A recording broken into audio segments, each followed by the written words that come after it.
ستړي مه شئ د پروګرام ولولې سره واشنګټن ډي سي نه زه وکیل خان یم. دا د وایس اف امریکا ډیوا د ځوانانو او پیغلو لپاره اوونیزه خپرونه ده. هر اونۍ په دې خپرونه کې موږ په تاسو هغه ځوانان او پیغلې درپېژنو د چا چې لاسته راوړنې وي.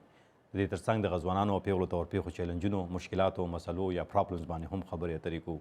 بیا دغه مسلو، پرابلمز یا ستونزو ته د حکومتونو، غیر دولتي ادارو، فعالانو او عامو خلکو لخوا چې کوم ځواب ویل کیږي هغه هم د دې خپرونې برخه وي. نن به په دې خپرونه کې موږ خبرې اترې کوو د ساجد رضا صاحب سره. ساجد رضا چې د تیر څه مودې راځي په امریکا کې ژوند کوي، پی ایچ ډي ډاکټر دی او د ټریفک په نظام کې یعنې د ټریفک نظام څنګه چلیږي په دې کې پی ایچ ډي کړې ده او دلته په امریکا کې خپله وظیفه یا خپله نوکري کوي. دا مهال د واشنګټن ډي سي په سفر باندې دی. ورسره به د ټریفک په نظام په امریکا کې، په پاکستان کې او بیا ورسره چې کوم دی نو ساجد رضا په پاکستان کې خصوصا پښتنو ځوانانو او پیغلو ته د سکالرشپو او په نورو نړۍ کې د تعلیم د موقعو، خصوصا بیا په پاکستان کې د تعلیم په موقعو باندې هم ګایډنس یا منټورینګ یا ورته چې کوم دی نو هدایات یا د هغې رهنمایي کوي د نورو طالب علمانو. ورسره به خبرې اترې کوو. ساجد رضا به موږ سره په دې خپرونه کې په سټوډیو کې میلمه کیږي. خو اول یوه دمه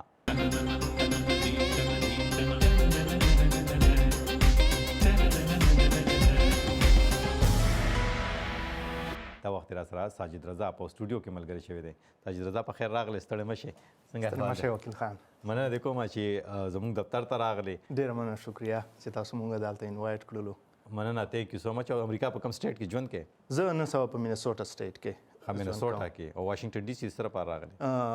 دلته یو ریسرچ پروجیکټ و د نیشنل کوآپریټیو وال هغه ایکسپرټ پینل ممبر وم، هغه د پاره انوایټ کړی وم. تحقیق کیږي په هغې کې چې کوم دی نو پوهان خپلې مشورې ورکوي. ته د یو ایکسپرټ یا د یو څېړنکار یا د انالیست په حیث باندې په هغې کې راغلی او د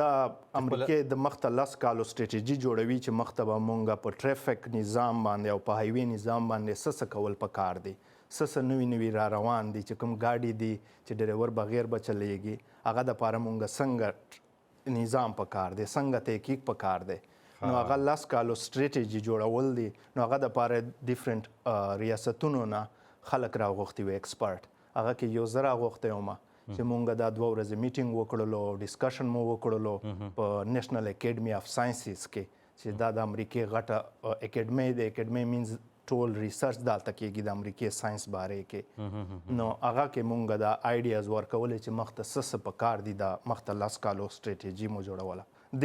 ته مونږ سټریټېجي جوړه کړه. دا پروجیکټ په اوس کنټریکټ ته نور ریسرچرز ته ورکول شي او مونږ دا 3 کالو پروجیکټ دی چې دا به مونږ ایویلویټ کوو چې دا پروګرس دا کوم کار روان دی، دا صحیح روان دی یا نه دی روانه، مونږ به ګایډ کوو. ښه، صحیح، سمه ده. نورې خبرې هم کوو. خو ما خو ستاسو تعارف وکړلو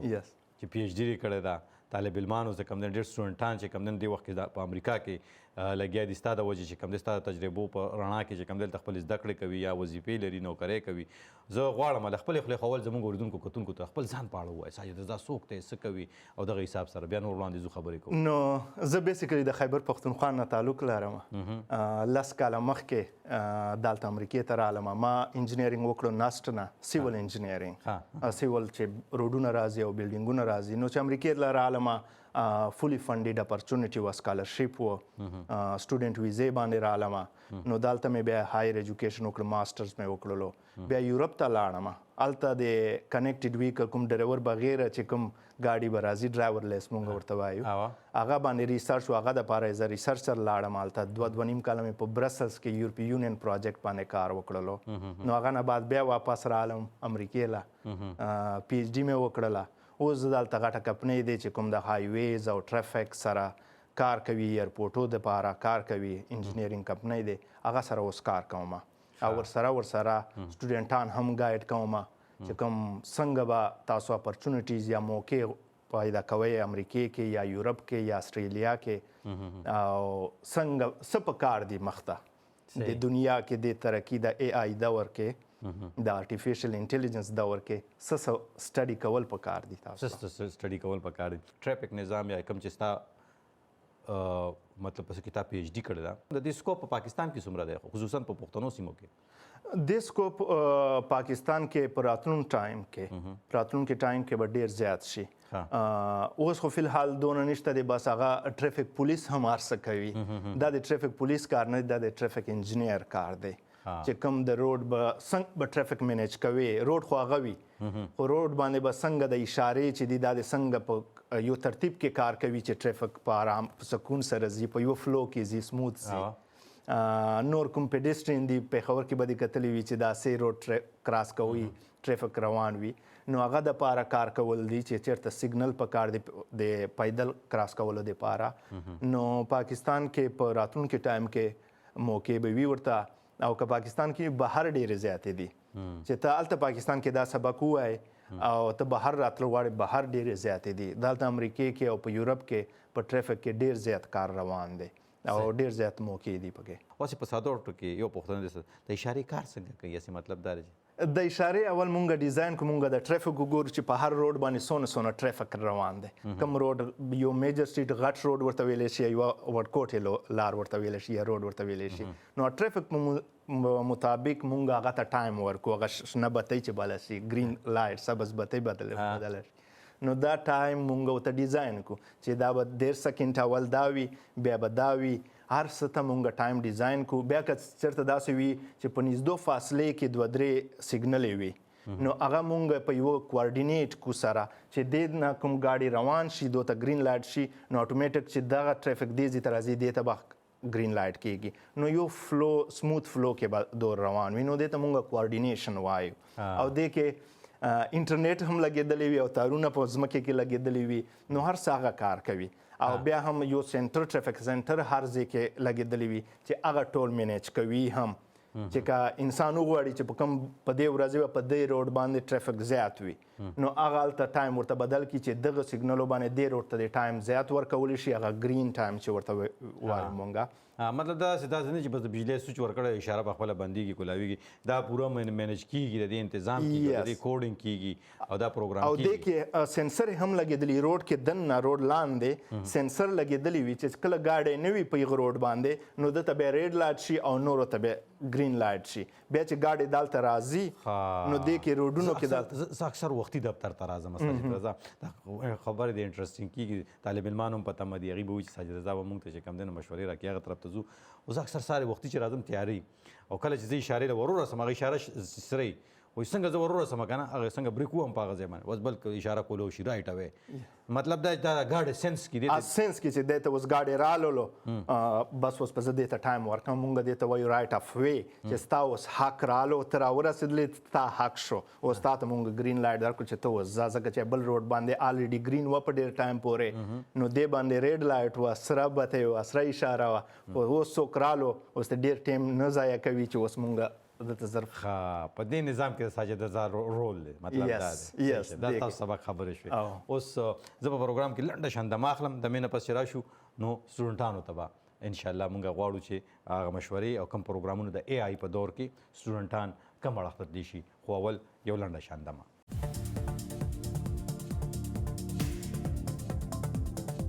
VOA ډیوا په سټلایټ ټي وي هر ورځ 40 ساعته په ډش انټینا تاسو په یوټل سټلایټ په ټلویزیون تولا او بې طرفه خبرونه باسونه او څېړنې کتلی او اوریدلی شئ د یوټل سټلایټ فریکوینسي یا څپې اویا بي چینل 103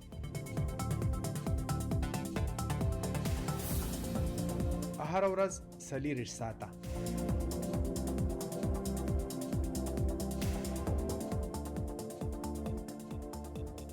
د ډیوا کدمونو کتونکو یو ځل بیا په خیر راغلی ساجد رضا را سره په سټوډیو کې ملګری دی ډېر انټرسټینګ خبرې کوي دلچسپې خبرې کوي هغه خبرې چې انسان له خوند ورکوي چې په خبرې وکړي ځان ته خبر کړي اے آی آرټیفیشل انټیلیجنس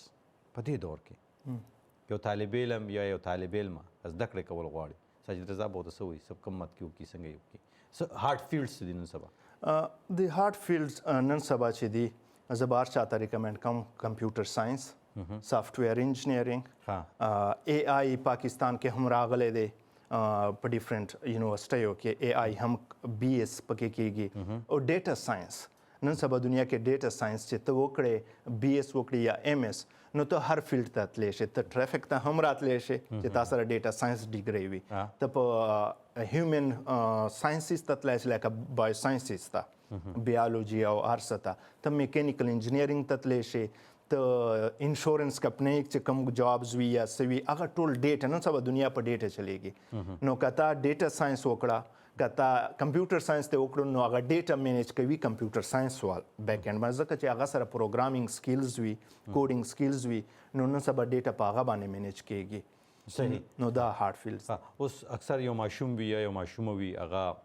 اتم نهم لسم وکي او څوک وي چې اف ای کومه څوک وي اف اس سی کومه هغه سلیکشن یا هغه انتخاب ورته ګران وي بیا د هغې نه پس کوم یونیورسټۍ ته لاړ شم څنګه چلو کوم او زیاتره نن سبا طالب علمانو دا شوق دی چې هغه خارج ته یعنی امریکا اروپا یا د نړۍ هغه هیوادونو ته لاړ شي کوم چې ډیولپ کنټریز دي هغې کې زده کړې وکړي نو هغه سټوډنټانو طالب علمانو ته به څه هغه دپاره مونږ دا دی چې ګایډنس اول نه وي نو ګایډنس مونږ میټرک وکړو میټرک بعد مونږ نه بیا دا پته نه لګي چې اوس څه ته لاړ شه اورېدلې مې وي څه خبرې یا چا د مشرانو نه بس هغه فیلډ یې اف یا څه وکړو او هغه نه بعد به اف سی بعد مونږ کې ګایډنس یا موټیویشن بیخي نه وي پاته نو زه به اول دا وایم چې میټرک وکړې ته ایټلیسټ 60% مارکس چې واخلې نو ته اني کالج ته لاړ شه که ګورنمنټ کالج دی که ته امیر هم نه وي پیسې هم نه وي در سره ګورنمنټ کالج کې ته انجینیرینګ کې یا که پری میډیکل یا پری انجینیرینګ کې ته ایډمیشن واخله ما هم ګورنمنټ کالج نه اف سی کړی دی نو ته بیا هغه کې کوشش وکړه چې ایټلیسټ 60% والے ته مارکس په اف سی کې چې ته ایلیجیبل سه یونیورسيټي ایډمیشن دی پاره او ټیسټونو دی پاره دینه بعد تا پریارټي بداوي چې زه خنه خې یونیورسيټي کې ایډمیشن واخلم ټیسټ پاس کما چې یا کمپیوټر ساينس ته لاړ شم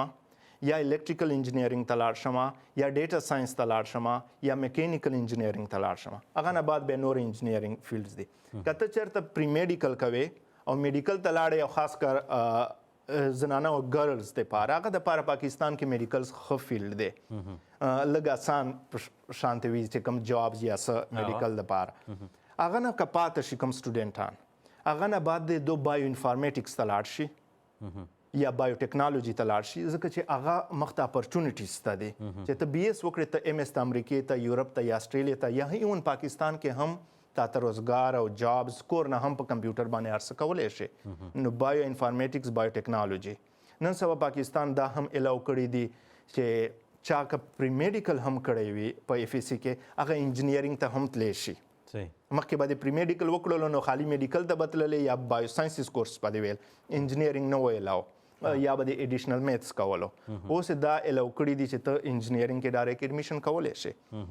نو انجینیرینګ ته او خاص کار کمپیوټر ساينس بیا داسې سیز دی پاکستان کې دی کې ورته ګوري چې ته یو کلرک لګي یا دغه مې وایي ځکه چې ځینې مدونه داسې چې ته څوک وایي زه په لټریچر کې چې کوم دی ماسټرز کوم نو ته چې لټریچر وایي ته خو بیا سکول کې استاد ولګې یا چې کوم دی ځینې چې ته کمپیوټر ساينس کوم ته به یو کلرک ولګې د هغې به صورت تنخواهي ځکه چې هلته ایجوکیشن هم د نوکرۍ دپاره خلک کوي لکه دا ایجوکیشن از ناٹ فور د سیک اف مطلب دا پوهانو مشرانو خو تعلیم وکړه د زده کړې لپاره یې وکړه خو د موجوده وخت کې خلک چې کوم څنګه چې په ګرد نړۍ کې انفلیشن دی کیسې دي نو خلک تعلیم هم د نوکرۍ په غرض باندې کوي نو دغه خبرې پکې ډېرې راځي زه دا ګورم چې کوم د آرټس سبجیکټس دي یا لیټریچر دی دلته امریکې کې چې ته اني سبجیکټ وای اني سبجیکټ کې ډیګري نو تا چې څه دې زړه غواړي هغه نوکري درته او روزګار او هر څه درته میلاودی شي اپورچونټي که ته میډیا طرف ته راځې او که پاکستان کې ډېر لیمیټډ اپورچونټیز دي پاکستان کې مونږ ویلي د لیټریچر او آرټس ډیفرنٹ سټوډنټس دي خو نن سبا هغه سوپر سیچوریټډ دي هغه نه اپورچونټیز ته او نه ځکه چې ته یو ځوان وې او ته ډیګري وکړې هغه نه بعد ستا باندې کور باندې بالکل غوښتنې ډېرې ډیمانډز هم ډېر د کور کې برخه لوبې برخه کورن غریب بل ساتلو نو هغه دپاره نن سبا دا پکار دي چې کم دنیا کې څه روان دي او تا ته موقع میلاودی شي چې ته هغه حصه جوړه شي نو ته هیڅ فیلډ ته لاړ شه چې کوم بیالوجي دی یو فزیکس دی کیمستري ښه فیلډ دی لیټریچر آرټس دا ټول ښه فیلډز دي پښتو اردو هر څه ښه فیلډ دی خو په ټایم مطابق په ته هم لږ چینج کېږي بالکل نو دې د وجې ته به اوس اف ای سی بادا ته داسې فیلډ ته ځې یا ګایډنس خلکو نه والې مشوره وکړئ چې دې ته لاړ شم یا دې ته لاړ شم دې کې ما انټرسټ دی دې باره کې څه وایي مشورې بغیر مزه او څوک په فری کې مشوره نه ورکوي بالکل تپوس به کوې غوښته به کوې نو مشوره درته میلاویږي او خاص کر چې چا بهر لږ ټیم تیر کړی وي اسلام آباد کې هم ټیم تیر کړی وي یا ډیفرنٹ یونیورسټیو کې یا خپله تعلیم کړی وي نو هغه ته کمپیریزن پته وي چې کم ښه څیز روان دی دنیا کې کم بد دی کم کې اپرچونیټي مخې ته روانې دي صحیح او داسې چې یو تن وي یو طالب علم وي یا طالب علم وي ګایډنس هم نه وي یو خو تاسو یو خبره وکړه چې جینکې اوس په دې نړۍ کې مطلب دا نن سبا خو داسې دور دی چې هلک او جینۍ کې فرق خلک نه کوي چې یو هلک کم فیلډ ته تللی شي جینۍ هم تللی شي نو خو بیا هم ځینې کلتورونه ځینې مذهبونه مطلب دا دی چې هغې کې چې کوم دی ځینې قدغنونه بندیزونه وي او د هغې په رڼا کې بیا خلک چې کوم دی خپل فیلډونه هم سلیکټ کوي او منتخب کوي او پاکستان هم په هغه ملکونو کې یو ملک دی تر اوسه پورې چې کلتور او د مذهب په رڼا کې چې کوم دی هلک او جینۍ خپل دغه طرفونو ته توجه ورکړي خو anyway راځم دې ته نو اوس چې چا سره ګایډنس نه وي دا سره څوک نه وي چې دا مشوره ورته ورکړي خو بیا هم یو هلک یا جینۍ ته دا پته لګي چې په کم مت کې تکړه یم او کم ماله څه کول پکار دي ایکسکیوز می هر هلک او جینۍ ته دا پته وي په اف ای سی کې کوم سبجیکټ د ډېر خوښ دی فزیکس ډېر خوښ دی یا کیمستري یا بیالوجي یا میتھمیټکس کوم ته مونږ ریاضي وایو هغه نه بعد په هغه باندې ته هم فیصله کولی شي چې کم طرف ته ته تلل غواړئ ځکه چې انجینرینګ کې فزیکس او کیمستري او ریاضي هم ډېره دی په بیالوجي کې یا په ډاکټري کې بایو ساینسز کې یا ډاکټري کې بیالوجي حصه ډېره دی پکې نو په هغه مطابق باندې که ګایډنس تا سره ډایرکټ کور کې څوک نه وي مشران یا کزنز یا څه نه وي نو ته په سوشل میډیا باندې ته هم سرچ کولی سوشل میډیا باندې خلک شته دي ما ته هم په فیسبوک باندې اپروچ کولی شي چې مونږ اوس دا سبق ویل مخته څه ووایم نو زه مشوره درکولی شم تا ته پازیټیو نیګیټیو ښیلی شم یا بل څوک وي نو تپوس کولی شي چې تپوس نه کوي نو مطلب دی تپوس کول پکار دی تپوس کول پکار بل تر اعظم دې وخت کې چې کوم دی تاسو تجربو په رڼا کې لکه اکثر تاسو سره زه وینم په سوشل میډیا تاسو نه خلک تپوسونه تاسو دې وخت کې څومره سټوډنټان څومره طالب علمان تاسو د مشورو په رڼا کې مطلب د نورو برخو کې زده کړې کوي په دې موجوده وخت کې په موجوده وخت کې الریډي تقریبا یو 2 درجنه خلک خو دلته امریکې ته او په یورپ او په استرالیا ته راغلي دي چې هغه ما مشوره ورکړې ده یا رهنمایي ایمیل مې ولږ ورته ګایډ کړی دی چې ایمیل به څنګه لیکې یا به سی وي څنګه جوړوي چې سی وي جوړه کړې وي هغه وګورې هغه پاکستان مطابق جوړه کړې دې سره فیس خو نشته نه زه مفت لګې زه مې ځکه ووایي ځکه چې هلته خلک ناست دي او دوی 10 لکه او 20 لکه او 30 لکه او 50 لکه یا ځینې خلک د امریکې نه لګیا دي که نه نو چې خلکو ته دومره پیسې راکړه ځکه چې دغه ایلیګل یا غیر قانوني لارې به هغې نه بچ شي خو زه راځم دې وخت کې اوس دې ته راځم سکالرشپو ته فیلوشپو ته راځم چې په موجوده وخت کې ما ته چې خبرې کوو په امریکا کې کمې داسې سکالرشپې دي کمې داسې فیلوشپې دي یا یو سټوډنټ یو طالب علم که امریکې ته زده کړو لپاره راځي نو څنګه حساب امریکې ته ډیفرنٹ طریقو باندې راتلی شي که نه په تعلیم په ذریعې باندې نوره زه خبرې نه کوم تعلیم په طریقې چې ته کله انجینرینګ یا اینی ډیګرۍ وکړې بي ایس وال چې کوم هغه بیچلر ورته وایو که نه هغه نه بعد تا که چیرې روغه ډیګرۍ کړې وي نو ته به پروفیسر ته ایمیل ولیکې چې دا ما سی وي دی دلته په امریکا کې یو پروفیسر امریکا کې یو پروفیسر هغه به په انټرنیټ باندې وغواړي خپل فیلډ سره کته لیټریچر کړی دی کته بایو ساینسز بایو انفارمیټکس یا څه فیلډ دی ویلې دی یا ډیټا ساینس ته ویلې دی یا انجینرینګ یونیورسټي په امریکا کې په زرونو یونیورسټي دی هغه کې به خپل پروفیسر خپل وګوري هغه ته به ایمیل وکړي هغه ول ایمیل لیکلی وي ایمیل مطلب د میسج په پښتو کې برېښنایي ډاک ورته وایي الکتریک میسج وي نو هغه به ورته وکړي خپل سی به ولګي چې ما دا پروفایل دی ما دا ډیګرۍ کړی دی او زه تا سره کار کول غواړم ریسرچ کول غواړم ایم ایس کول غواړم ماسټر شپاړسم ته نو پروفیسر چې تا سی وي وګوري نو که تا سی وي او پروفایل دی ښه وي نو تا ته به وایي چې راځه چې یو 10-15 منټ کال وکړو انټرویو په شانتې خبرې در سره وکړي دلته انټرویو دومره سخته نه وي چې کوېسچن یې پاکستان په شانتې در نه کوي خبرې به وکړي چې ته مخته څه کول غواړې په څه کې انټرسټډ یې نو هغه به درته وکړي بیا به درته وایي چې اډمیشن اپلیکیشن جمع کړه یونیورسټۍ ته هغه ډېر آسان دی چې تا یو ځل اف ای سی کړي هغه یې هم فیل کولی شي کنې زه به په مفته کې هیلپ در سره کوم نو هغه به اپلیکیشن جمع کې بیا به تا ته ووایي چې بس صحیح شو اډمیشن مو درکړله دلته اډمیشن چې میلاویږي په پروفیسر په زور میلاویږي ځکه چې تا ته پیسې پروفیسر درکوي، فیس ته پروفیسر پی کوي،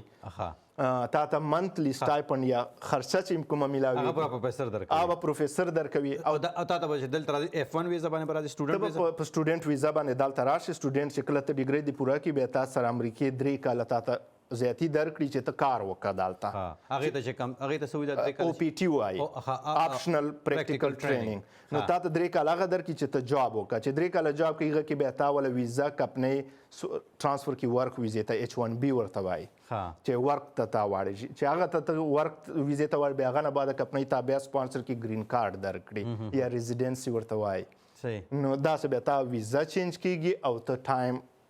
هم تیری ورک کوي.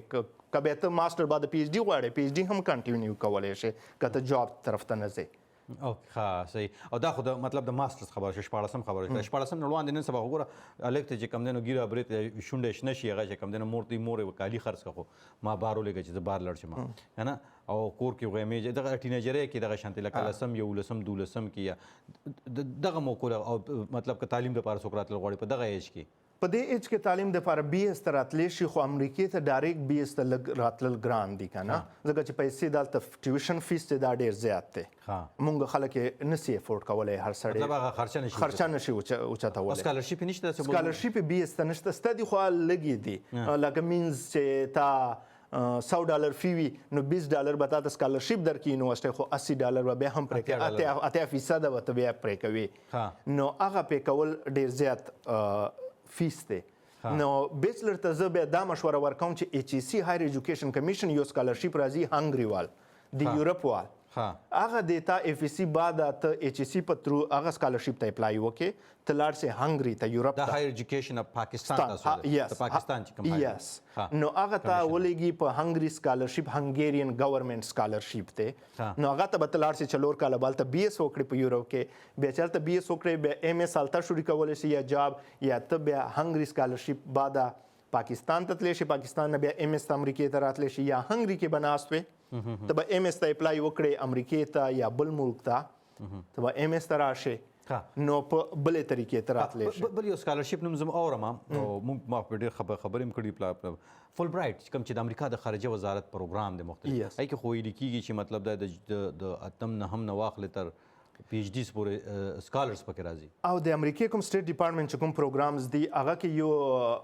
میټرک ول سټوډنټان راولوي، هغه یو کال دپاره ایکسچینج دپاره راولي، هغه ایکسچینج پروګرام ایکسچینج پروګرام دی. هغه بعد کوم تا بي ایس چې ته میډیکل یا انجینیر یا کوم فیلډ کې بیچلر کوي، 14 کورس کوي، هغه کې یو سیمسټر ته تا ایکسچینج ته راولي چې تا ته امریکا تر هغه کې کلچر درته وښیي او هر څه د امریکې ایکسپوژر درته. مطلب پوره 14 دلته نه شي کولی؟ نه یو سیمسټر دپاره راځي، خو ته MS ته که راځې او 14 ته راځې یا PhD ته راځې نو هغه فول برایټ دی چې اتا دلته راولي، هغه پوره فنډډ دی، پوره فنډډ دی. تا ته به هم منتلی پاکټ منی میلاویږي، سټایپنډ چې ورته وایي یا سکالرشپ، او فیس به دې هم پی کېږي. خو هغه کې به دا دی چې ته په J1 ویزې باندې راشې دلته، ډیګرۍ نه بعد به تا باندې یو دا قانون وي، اګریمنټ دی ورسره سټیډیو چې زه به 2 کالو باره پاکستان ته ځم. نو 2 کاله پاکستان کې تیروي، هغه نه بعد بیا ته په امریکې ته راتلی شي یا بل ملک ته تللی شي. صحیح. ښه دا خو مطلب او که یو تن دی هغه وایي چې ما سره پیسې شته او زه شتمن خلک هم شته پکې، څوک چې غواړي چې خو ګایډنس نشته او هغه غواړي مطلب دا نه هم 10 11 مطلب دغه کې او هغه راتلل غواړي یا هغه راتلل غواړي، هلک وي یا جینۍ وي، نو هغې دپاره څه طریقې چې پیسې وي ورسره چوک خپل فیس پې کولی شي، بیا خو اپرچونټي دلته داخله اساني کې میلاویږي. خالي یو دا پکار دی چې ته به انګلیش لینګویج سرټیفیکیټ وکړې چې هغه ته IELTS ویلی شي یا ټافل دی، دا ډیفرنٹ انسټیټیوټ دی چې دا تا ته انګریزي ټیسټ نه والي چې ته دا ټیسټ تا ته انګریزي درځي چې انګریزي ته چیک کوي یا ټیسټ کوي. دلته پښتو کې خو تعلیم نه، تعلیم په پښتو کې پاکستان کې نه، دلته انګریزي ټیسټ په ور کې هغه به تیاری خپله کولی شي. په یوټیوب هم شته ډیفرنٹ مفت، پاکستان کې ورځې په پیسو اوس تیاریګانې شروع شوي دي، خو مفت هم انسان کولی شي چې ټایم سړی موټیویټډ وي چې راته. نور خو به ایډمیشن اساني سره میلاویږي دلته تر ته چې تا سره خپلې پیسې ورکوي نو ایډمیشن اني یونیورسټۍ کې میلاویږي. اپلیکیشن به جمع کې چې اپلیکیشن جمع کې تا ته به ووایي چې بس تا ته داخله میلاوه شوه، درته ویې به چې ته بینک سټیټمنټ راته سینډ کا، تا د کال تقریبا $30,000 to $40,000 خرچه دی هغه کې دا تا والا رینټ او هر څه انکلوډډ دي نو به ته بینک سټیټمنټ ورته شو کې دوی ته به یې ورولېږي چې ما سره بینک کې $40,000 شته دي نو دوی به تا ته I-20 ایشو کړي چې کوم ویزې ته به اپلای کوي نو I-20 به تا ته ولېږي په ایمیل باندې ته به بیا ویزې ته اپلای وکړې ویزې باندې تقریبا 70-80 هزار روپۍ لګي پاکستان کې چې کوم فیس یې د ویزې او انټرویو فیس دی نو هغه چې وکړې هغه نه بعد ویزې نه بعد چې ویزا درته میلاو شي بس بیا امریکې ته ځینې خلک شارټ کټ یې خپلي هغه شارټ کټو کې چې کم دی نو ځینې خلک د انساني قاچاق کوونکو په لاس ورشي کوم چې یو غیر قانوني لاره اختیاروي څوک ورته 1 کروڑ راکړه زه دې بوځم څوک ورته 2 کروڑ راکړه څوک ورته 20 کروڑ راکړه د امریکې یا د نورو ملکونو دغه مطلب دغه په دې باندې لږ رڼا واچوي شاید ویزا چې دی که امریکې ول دی که بل ملک وال دی دغه ملک صدر هم نشي درکولی چې هلته ایمبیسۍ کې کوم خلک دي که نه هغه به هلته درکوي او هغه په پیسو باندې نشي کولی ما اورېدلي دي چې څه نه کلي کې به درته ووایي چې ما فرینډ دی یا څوک دی هغه په ایمبیسۍ کې ډرایور دی د امبیسیډر یا چا سره او ما ته ته 100 لکه روپۍ راکړه ویزا درته لګوم ویزا په کروڑ روپۍ باندې نه لګي او چې لګي په خپل کوم فیس دی چې 50,000 دی 60,000 70,000 ډیفرنٹ فیس $180 دی او دا کوم فیس دی دا فیس چې ورکړې هغه به انټرویو ورکړي هغه 2 منټه یو انټرویو خبرې تر نو کې چې تا صحیح ریزن وي چې د ملک ته ځې سبق ته ځې درکوي اوس 2 ورځې مخکې د یو سټوډنټ ما ګایډ کړی و هغه به اوس MS ته راځي 20 تاریخ ته امبیسۍ کې انټرویو هغه نه اسم تپوسونه نه وکړلو هغه نه 2 سوال نه کړی چې ته خو په فولي فنډډ سکالرشپ روانه هغه ورته چې ښه دغه پلانټس بایو ساينسز چې پلانټس پیتالوجي کې به ته MS کوي ورته ویله ورته بس صحیح شو کنګریچولیشنز تا ویزا میلاو شو په 2 سوال دا ستا پر رهنمایي باندې تاسو ما شګایډ کړی و پروګرام وخت هم سره رسیدونکو خو واپس راځم د ستړلو کوم خبره پاتې نشوي تاسو کول غواړئ نه طالب علم ته نو وخت تاسو ته بلنه درکو ساجد تاسو بنور خو راځم اوس دارن تاسو کوم پاتلو کې تاسو کانفرنس لم راغلی ول ته واشنگټن DC ته او واپس تاسو چې کوم کسه کې تاسو PhD کړی ټریفک سیستم مطلب د ټریفک چې کوم اپریشنل دی یا د سیفټي د پاغي کې څه جدت را روان دي راتلونکي 10 کال کې 8 کال کې موږ دلته سوینو په امریکا کې او په نور نړۍ کې به سوینو امریکا اول به امریکا باندې خبرې وکړو چې امریکا ډېره مخکې دی فیلډ کې روانه دی الریډي ډرایور بغیر گاډي چې دی امریکا کې روان دي په کیلیفورنیا کې دی په ټکساس کې دی په آسټن کې زه لاست یار وم ټیکسي براشي درته او بس روان شي کې نه پکې دا خو دی اوس مخته روان دي چې دا به مونږ هر ځای ته څنګه کو چې هر ځای بس دا ډرایور گاډي وي هغه بعد اوس فلاینګ کار راځي یا ډرونز راځي ډرونز راغله ډرون چې ایون دا هم لګیا دي چې ته هارت سرجري لګیا دی یوزي نه هارت اخلي د زړه اخلي او بل هسپتال کې مریض دی ځکه چې زړه به چې وزي نه کوي زر نظر به ته بل ځای ته مریض ته رسوي چې ټایم نه لګي اوس چې ته ټریفک کې ځې ټایم لګي نو اوس په ډرون په طریقو باندې کوي چې یو هسپتال نه هغه کوم آرګنز چې کوم حصه وي انسان والا بل انسان ته منتقلوي په ډرون په طریقې بیا ډرون په طریقې اوس ډیلیوري الریډي شروع شوی دی چې تا فود یا امیزان ډیلیوري هم کېږي کوم پیکج تا ته راځي په ډرون طریقې باندې نو مختلف ډېر پر الریډي قاعده قوانین ټریفک نظام دا جوړ شوی دی او جوړیږي چې اوس مونږ که بهر ډرونز روان وي چې هغه خپل منځ کې ټکراو کېږي نه بهر په هوا کې به اوس روډونه جوړیږي په دې ریسرچ لګیا دی چې په ایټ ټایم باندې دونه ډرونز هوا کې روان وي هغه به په کم پلارو باندې روان وي څنګه به ټریفک مینیج کېږي سره نو په ځمکې وال خو روان دی په هوا ته اوس دلته په امریکا کې ریسرچ تحقیق شروع دی پکې تا ډېر مننه کوم چې ډېر د وخت ورکړه سره خبره ته یو جهان ثانک یو ډېر مننه ثانک یو